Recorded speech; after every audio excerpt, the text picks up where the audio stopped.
how to download and install Google Meet onto your laptop or PC. This should be quite easy and simple to do, so let's get started. First, open any of your internet browser. I am using Google Chrome, and if you're also on Google Chrome, click on this dotted box, which is Google Apps.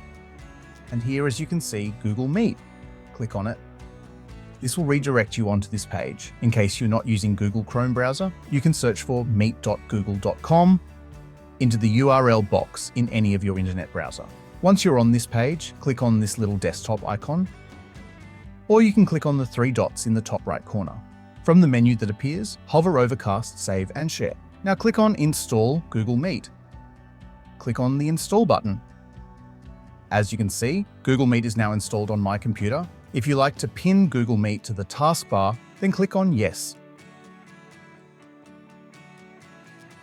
As you can see, there is the Google Meet app icon.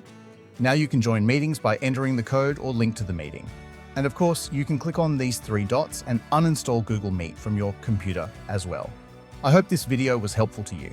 Please like this video and don't forget to subscribe to our channel. Thanks for watching.